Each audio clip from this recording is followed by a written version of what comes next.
Hi, and welcome to the Neurodivergent Resource Podcast. Today, I am here with Amy Kreidwalt, and we are going to discuss all of the wonderful things about Amy and what brings you here today with the International Neurodiversity Resource Center.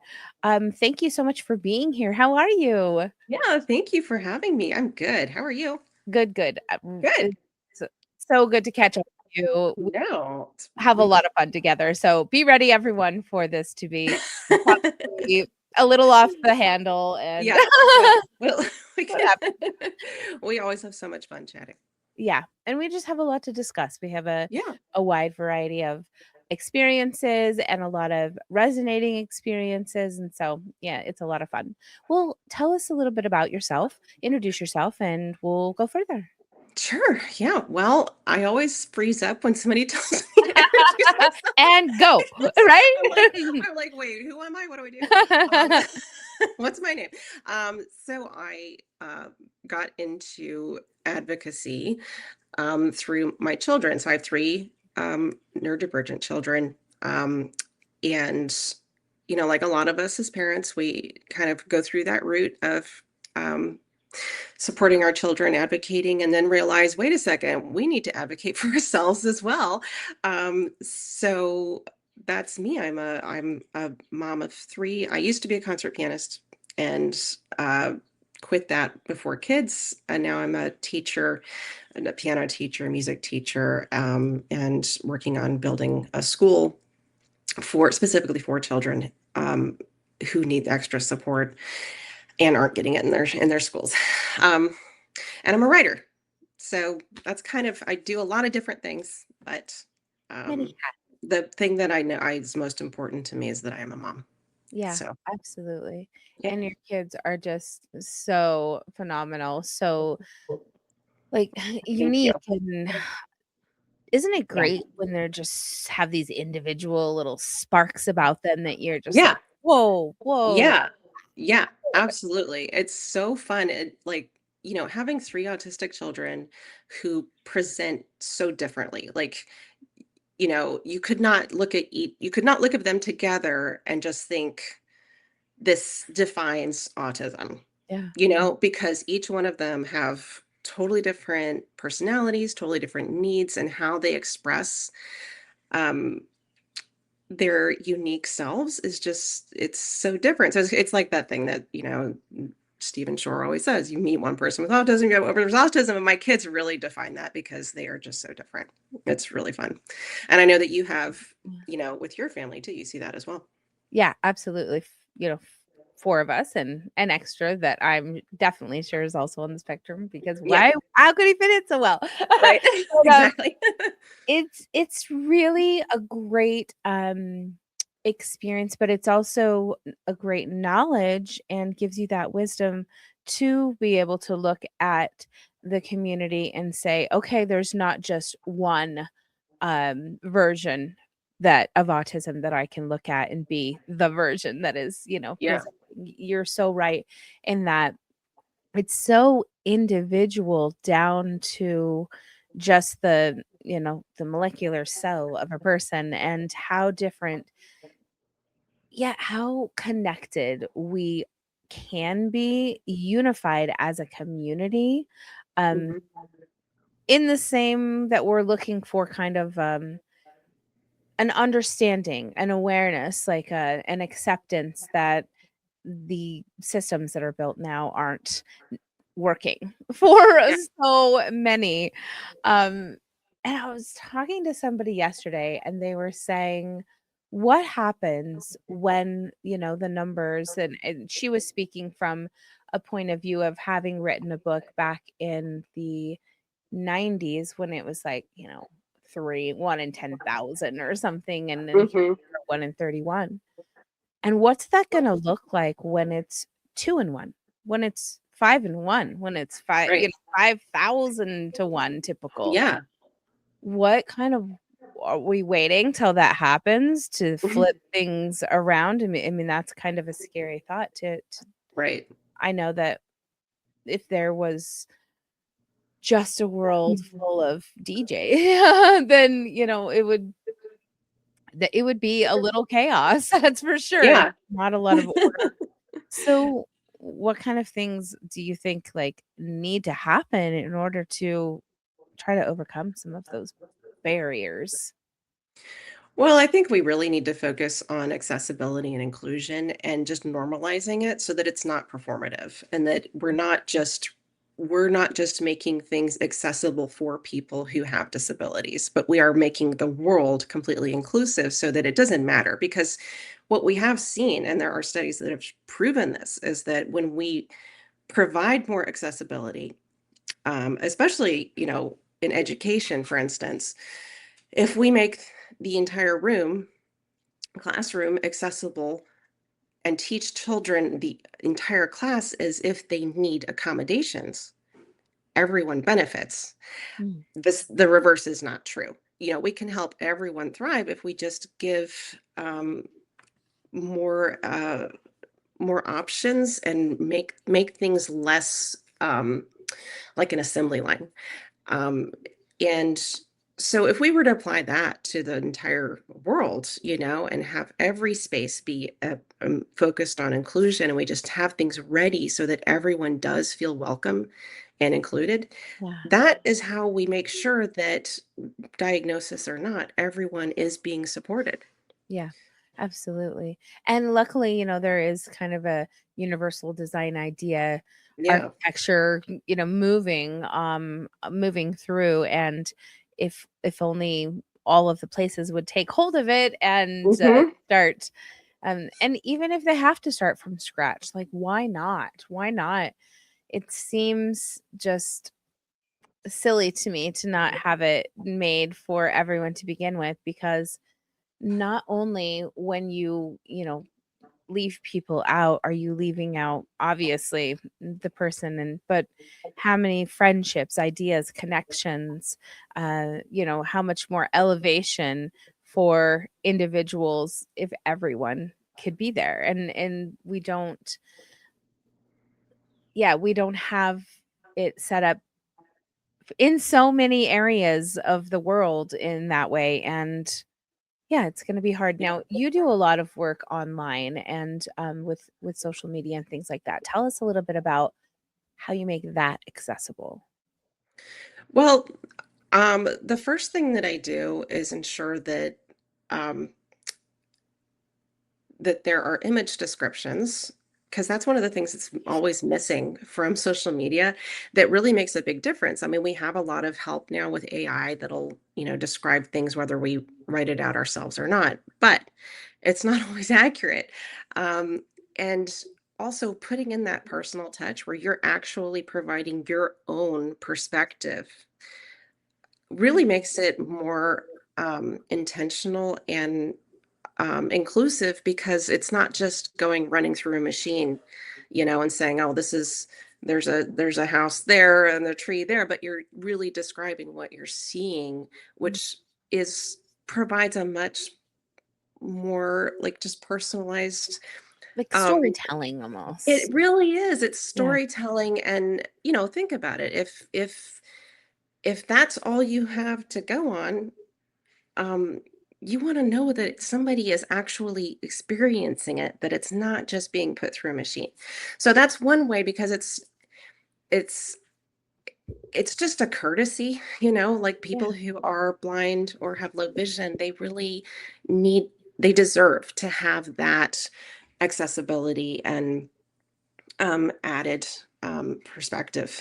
So that's the that and I learned that from working with the director of research at the um, American Foundation for the Blind, and she taught me so much about how that really improves things, not just for people who are blind and low vision, but think about it, like people who have dyslexia, ADHD, they might be scanning through, um, or even some of us who are autistic, we might have a difficulty like kind of interpreting what we're seeing, because we process things differently, so having that additional text there helps give more context that we wouldn't otherwise have.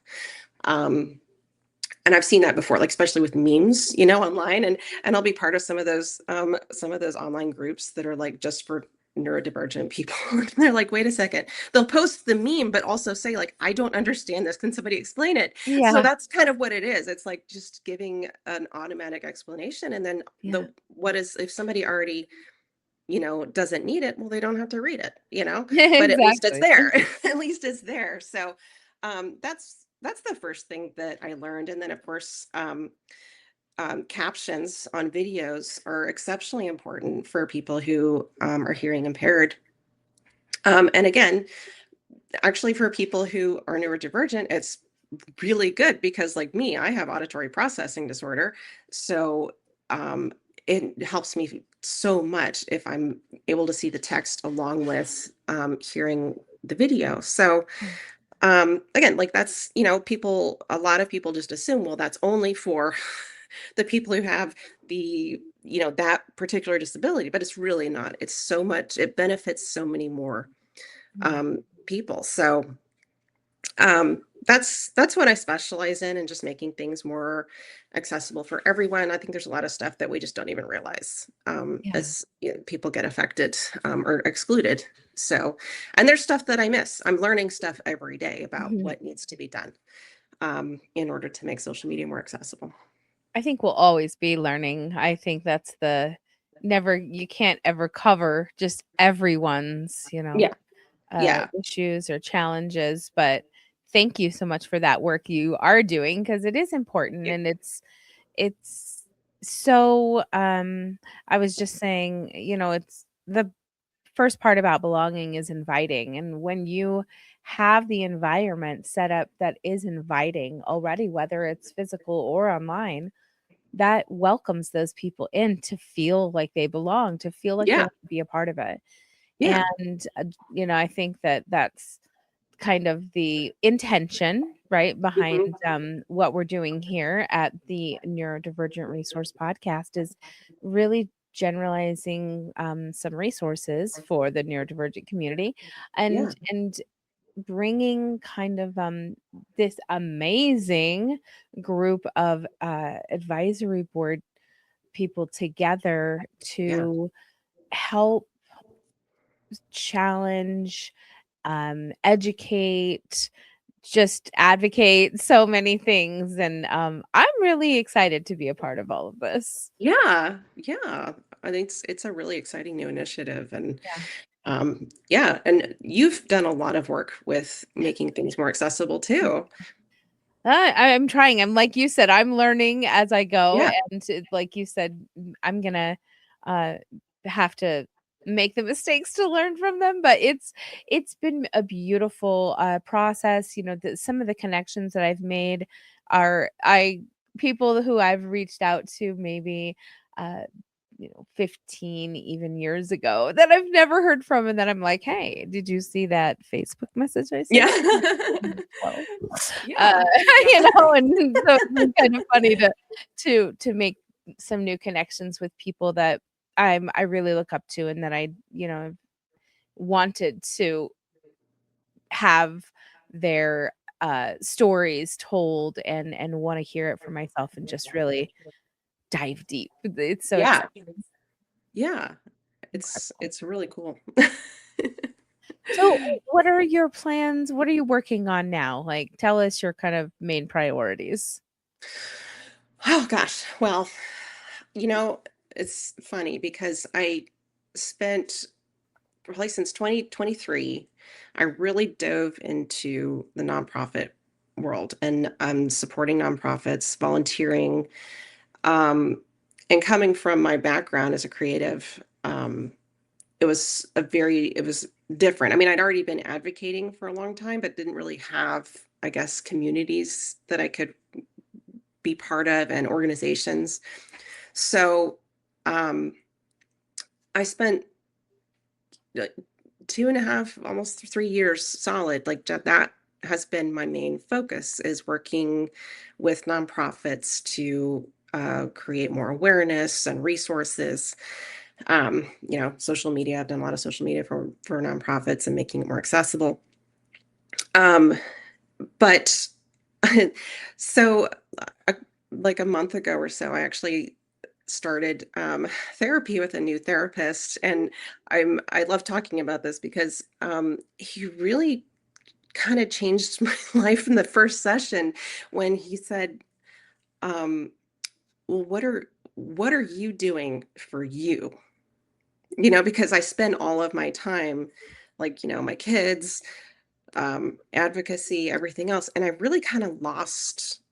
I honestly did. I lost myself a little bit, um, because it's so easy to like throw yourself into doing that kind of work because Yeah. I'm so passionate about it, and I know so many of us are, and it's just like that's all we want to do is just keep working on this and creating systemic change. Like that's something I'm really is very important to me. We want to change the world, but we can't do that if we're not taking care of ourselves. We do burn out, and I was really experiencing some pretty severe emotional burnout.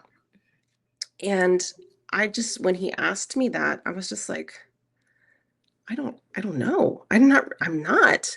And another friend of mine who's also a therapist, like that same week, it just sort of happened that same week. She asked me, well, if you could do anything for money, what would you be doing? And I said, oh, without a doubt, I'd be writing because that's always been my passion. Even when I was a pianist, I just loved writing, and I didn't even know I was a writer. It's like I don't. Most people don't write every day if they're not a writer, but I was just like, no, that's just my journal, and I'm not a real writer.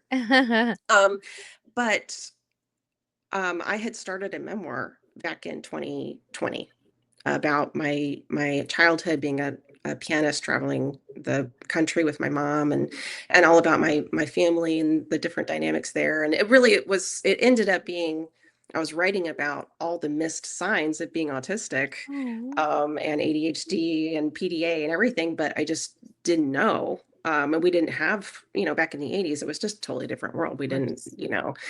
um, so I loved writing, and I loved writing memoir, and I was part of like a really great writing group when I lived in Seattle that had just like the most amazing writers in it, like real professional writers. There was like an NFL coach. He's written an amazing Mm. memoir, and all these, incredible people. And that was like when I was at my happiest and most fulfilled. And I just let it go about the time my mother died in 2022. I just was like, Sorry. I just don't want to keep, I don't know. I just like my whole life just kind of stopped and then just went into everything else. Like, let's Yeah. just put everything else on the front burner. So, um, that's what I told my friend, just would write, but what am I going to do? And she said, well, why don't you help me with my organization? And, you can help me with some of the grants and writing um, some of the information for that and summaries and things. And I was like, actually, that'd be pretty cool. And then when my therapist talked to me later that week about it, about what I really want to do or how I can give back to myself, I told him just what I told you, this entire story. And he said, well, why don't you just make sure that like give yourself an hour a day that you are giving back to yourself doing what you want to do. Like that's not a whole lot. Like an hour a day is not a lot. But then you know that all of that energy that you're putting into everything else, you're putting at least part of that back towards yourself Yeah. so that you can stay fulfilled and your cup is filled so you're not just burning out. And so I was like, it just is such a simple concept, really, but I needed to hear that of Yeah. like, no, I need to go back to what like it was kind of like reclaiming my voice Yeah. because I've spent so many years giving my voice to others and feeling like there are times when I really feel like, wow, my voice is totally raw from screaming into the void of like, Yes. trying to change everything. And it has made all the difference in the past few weeks where I'm like, nope, I'm Mhm. going to take this time. So, point being, my biggest project right now is I want to finish my book. So Congratulations. that's my memoir of my childhood and Wow. the performing. And beyond that, I am still focused on I would like to start an educational program specifically for children who do need more accessibility for their education. Like all three of my children have trouble accessing education because, our public school system is just not built for kids like ours. I know. Um, and I did try an initiative of like a homeschool co-op, and honestly, Yeah. that model just didn't work for us. Yeah. Um, and it's not, it was nothing to do with anybody we were involved in or anything else. It just was not the right Yeah. time and situation for us. So I gave that a rest. And my kids were just like, they just weren't enjoying it. And I just Yeah. observed what was happening. And I thought, I think I know what the problem is. And it really was just a matter of it, like the space was not meeting their needs. And for me too, like I don't actually want to be doing the hands-on teaching. Yeah. I want to be, I want to be there as a support to sort of oversee, manage things. And so that's what my longer term goal is. And Yeah. I'm moving into a property that has the capability to like build an actual real school and Mm. education programs because it's also a historic property. And so there's more opportunities for like asking for funding Yeah. that would support that. That's great. Um, so yeah, those are kind of my things. I teach piano, so that's been really fun, and it's helped me kind of get back to my former self as well. And Yeah. while also it's taught me a lot about versus like the last time I taught piano was before I had children. And so now being a mom and knowing everything I do about, disability and accessibility, I just look at it so differently in how I teach piano. It's like a Ooh. totally different world now. And just even how I play music now. I just it's wonderful because it's kind of like, when you read a book in childhood and then you pick it up again 30 years later and you just have a totally different perspective on it. It's like you're Yeah. reminded, it's kind of like catching up with an old friend. You're Mhm. reminded of all these things, but then you learn all these new things about them as well. Yeah. It's kind of like that every time I pick up a piece of music that I played 40 years ago. Wow. So yeah. So that's the long-winded version. Yeah. But I that's love those that. are the things that I'm working on. And part of why I'm smiling too is because it took me a long time to feel comfortable, like just being myself and creating a life for myself that fits me and not what the world expects of all of us, and expecting us to be like neurotypical passing. I mean, this is a totally weird life that I'm living, but it works for me. So, Wow. what about you? What are some of the projects you have going on? Oh gosh. Oh my God. I have so many things. I mean, like you said, the most important is that I have two 16-year-olds and a 14-year-old, and it's summer.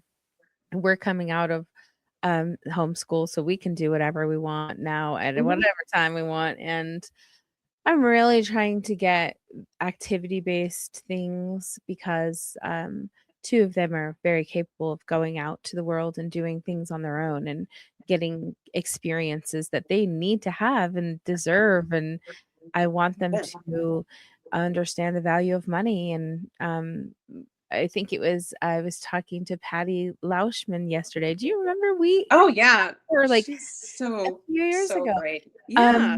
We were talking about money, like, emerging adults and how to get, like, that financial started, and I thought, "Oh, well, maybe I'll do, like, a debit card for them so that Oh, when that's they good. go out, they start to manage their own Hmm. funds and things," and they do cash, but I think that it's smart to teach a digital system too Yeah. because Yeah. it's Well, so much tricky. of our society is digital, so Exactly, yeah. and we really want them to be prepared.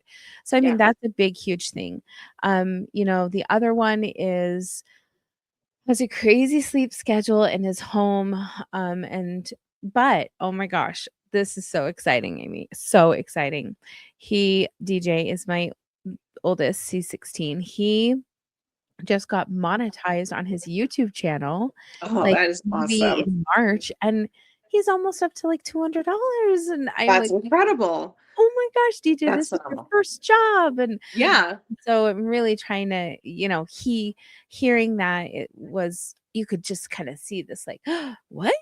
Kind of Yeah. exciting spark that happened for him, and, kind of embracing that, and like you said, there's nothing that looks ordinary or like it should, or if Yeah. that means anything. I mean, I don't know. I guess it is like it should because it is what it is. But Yeah. like society would like to see it, whatever. Um, Hmm. it's so different. Our whole days are so different. But personally, I mean, I love podcasting. Ultimately, with these podcasts and my summits, I think I'm well into over 600 interviews with people. So Wow. That that's is such an quite a few accomplishment. conversations.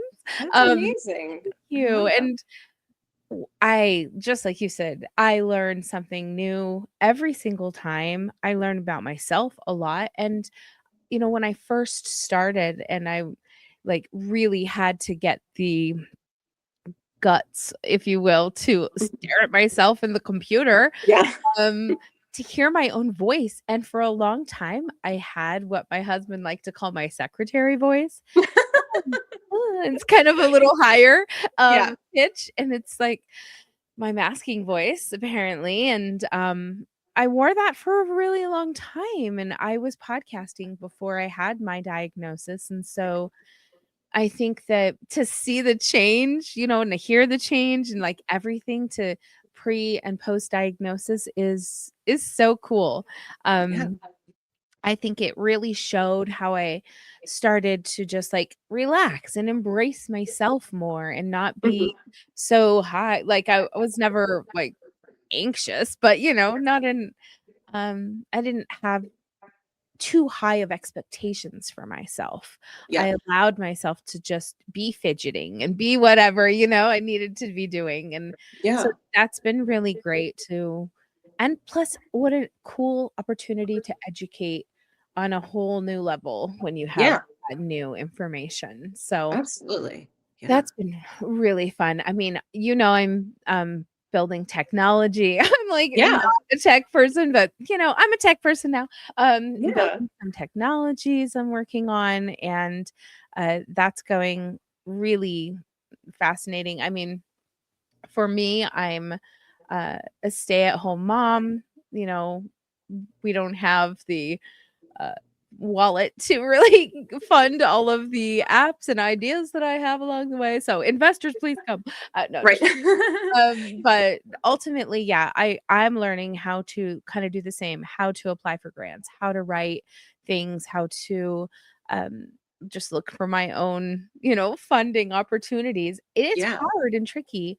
Yeah, it is. Um Something else that's really special that I have done and just did last week was I had this idea to do because I'm in Utah, I'm based in Salt Lake City, have a Utah Autism Providers Network meetup.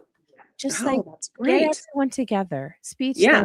therapists, psychologists, ABA therapists, just all of these different folks, and Mhm. really have them collaborate in a meaningful way that Mhm. wasn't, there's no, what do you call it?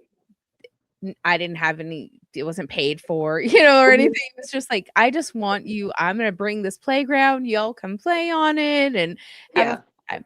And then about 15 companies showed up, which is fantastic. Oh my gosh, for the first time. And That's then awesome. that, of course, set a buzz into people saying, "I wanna come to the next one. When's the next one? When's the next one?" And so now I'm gonna be, I hope, planning them, as monthly, bi-monthly as I can, and just Love really it.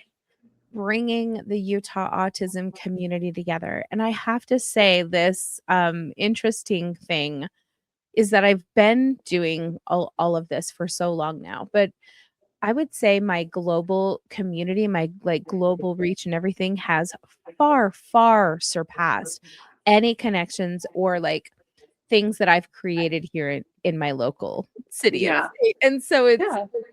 it's almost more intimidating here in person. Yeah. And now I'm finding that I'm finding that group of people that really, like, I belong to or that accept me, because I kind of felt Mhm. like when I first started, um, I was questioned a lot, like, I was, "Oh, are you autistic? Like, are you supposed to be here? Are you?" And it was just like, "Whoa, whoa, whoa," Yeah. "Ooh, Yeah. I wanna be here, shouldn't I be? Right. And now I feel it's changing, and maybe I'm changing that environment for myself and really, like, thrusting myself in and saying, "Hey, like, I wanna be a connector. I'm not trying to." There's no agendas. Like, I Right. just want the family that you go to see, little Joey, he needs 12 therapists, not just one.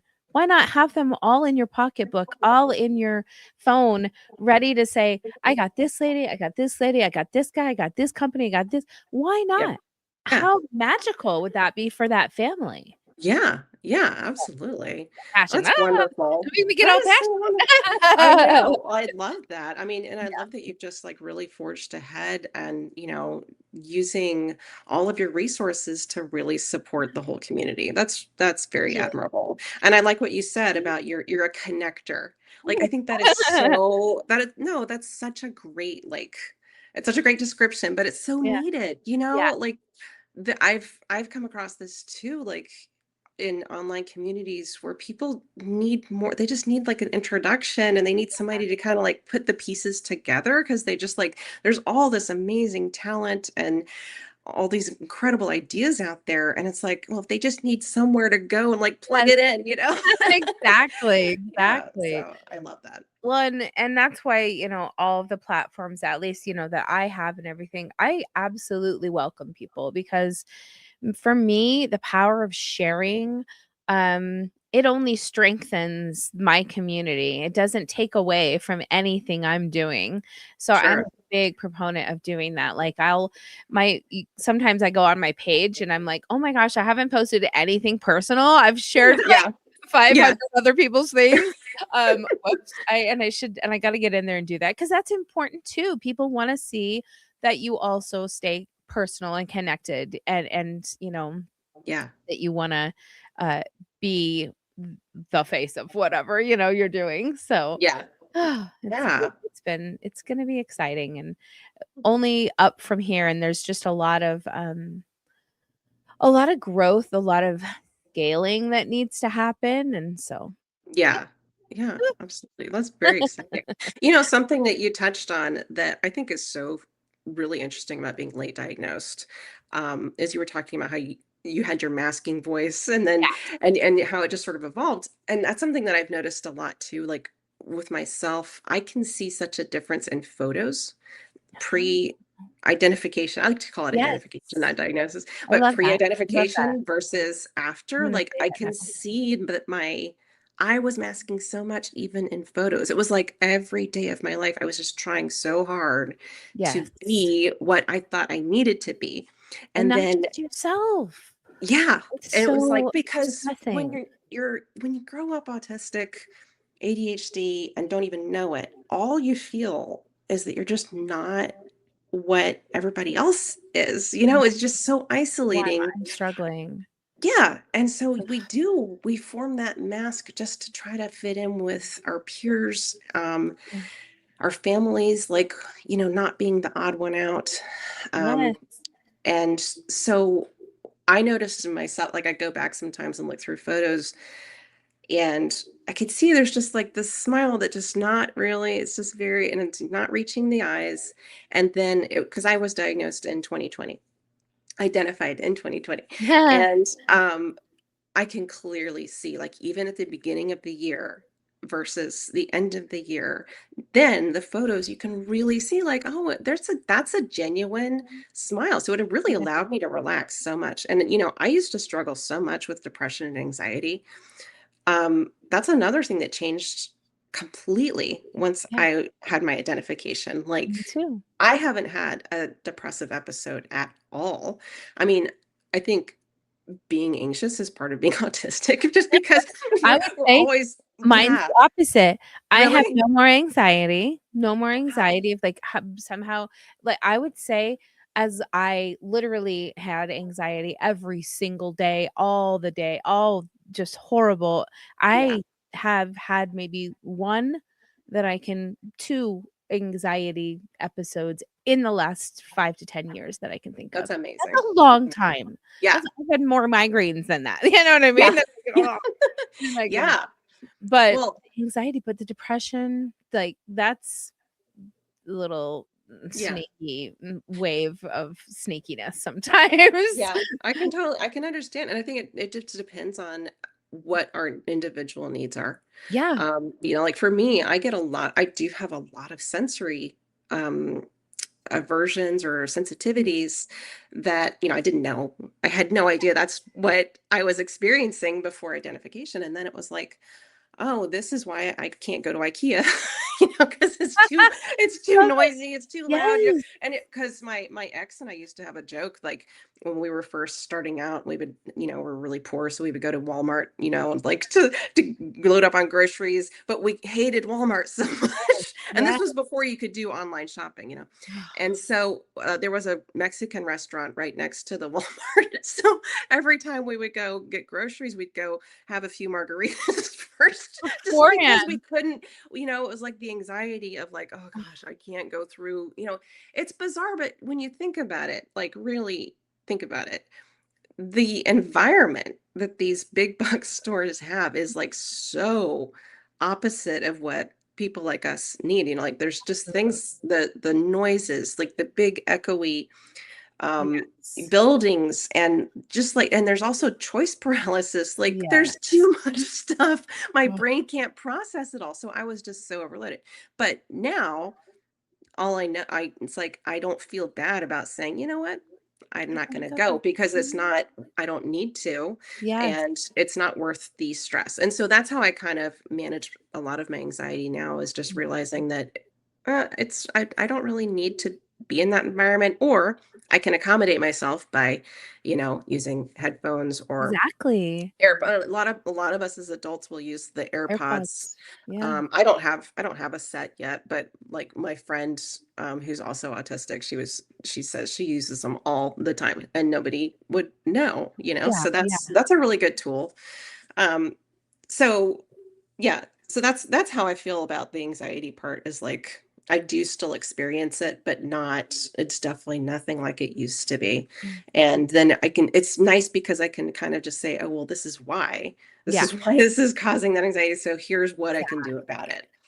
Oh, And no. that's, when we grow, and that's a privilege though, because when we grow up not knowing why we're experiencing all of these overwhelming emotions and sensations, it's, of course, when a child doesn't have the benefit of knowing how their brain and body work, of course they're going to get overwhelmed and have Dysregulated. meltdowns, and yeah, the dysregulation, of course. Yeah. So yeah, No, but there it it's struck powerful. me. And, being able to then kind of, I think, overlay the experience as a child onto maybe what my own children could be experiencing and thinking, oh gosh, if that was what it was like for me, like I really need to be sensitive to their needs around these things. And I Hmm. remember, excuse me, I remember going when in like the 70s they didn't have those air brakes on garbage trucks. Right. And when I had my, also, what did you call it? Identification. Yeah. I went through a, um, reflex testing. My whole body went and got reflex tested, and Mm. I hear 1 second longer out of each of my ears. And I also Oh, have these little tiny ears. It's called outer ear microtia, which always made me feel like that's what I was different. I always yeah. thought that that was my defined, bullied difference because I was this little-eared person, not like everyone else. So, isn't it interesting how we, like, Yeah. balance those things in our brain and really, find those things? But I have such sensitive hearing that when the air brakes, when the garbage trucks would come in, it would literally hurt me, and I would, cry and hide in No. my room and all of this Yeah. stuff, and my parents just were just like, "Knock it off," Yeah. "Quit Yeah. acting like that," and they just Hmm. it's just crazy how, um and now I'm like, I it took me, you wouldn't even believe it. It was maybe like 3 years ago, okay? We're talking, I'll be 50, I don't care, I don't mind sharing. I'll be 50 in just a month or so. So, It's exciting. 47 years old, and my husband is like, okay, let's talk about the garbage truck. You know, let's Yeah. talk about this Yeah. because I'm Yeah. still freaking out every Friday. I'm like, oh my Yeah. god. So I guess I hadn't managed my, but I guess that was 3 years ago. So it's Yeah. well, it's in the time frame of anxiety letting Right. go. But yeah, that was the big thing. Is let's talk about this. Like, why? How is it affecting you now? Like, they Yeah. don't have the same things. Like, I mean, I really had to just go out and, like, stand there while they did it a few times and Yeah. realize, like, nothing is happening. I don't have to freak out about this every time. Yeah. Um, man, and it's embarrassing to have to say that in a way, like, I was, in my 40s before I was not afraid of garbage trucks anymore. But at the same time, it's, like, probably relatable Yeah. in That's some the way to thing. someone, and they'll be like, "Oh, thank goodness," you know? Yeah. Yeah, that's exactly it, and that's why I mean, I love that you're so honest about it because we need that honesty because, yeah, think of how many other people the exact same age, are going through something like that, whatever their garbage truck is, Yeah, exactly. and it's just sort of one of those things they just feel uncomfortable about. It's kind of always there, like a low level anxiety of like, well, if this thing happens, it's going to upset me and I don't know why and I don't want to talk about it. But then when they see somebody like you, like just, being honest about it, and really it's such a relief, I think, Yeah. for like, oh, it's not just me. This is actually something that a lot of people go through. I think that's the thing is normalizing it Yes. is so essential too, and that's one of back to your, like, first question of, like, what can we do to make the world more neurodivergent friendly is I really think it's normalizing, Ugh, our experiences, and so that we and putting them out there, again, the storytelling aspect, we put it out there so that people have something that they can, listen to, read, whatever, and just think, "Oh my gosh, I'm not alone." mhm.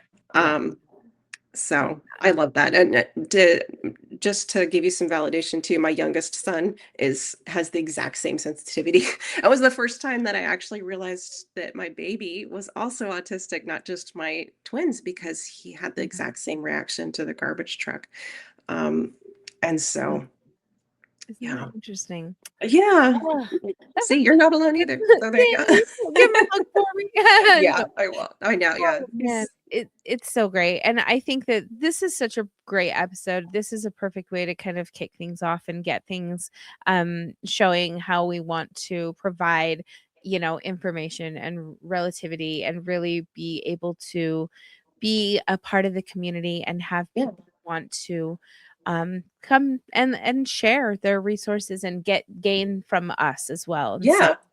yeah, this has been such I a know. fantastic time. Oh, I always love Wow. talking to you, and I feel like this is definitely our best conversation ever. It's just I so think it's so. so healing, Yeah. all those times in our lives when we just felt like something was wrong, but then we connect and like you and I, we've known each other for a while now. We have such a great connection and conversations, but it really makes a difference. Like community is so important. Yeah. No, we're really lucky, so yay. Yeah. Yeah. Thanks. Thanks, Yeah.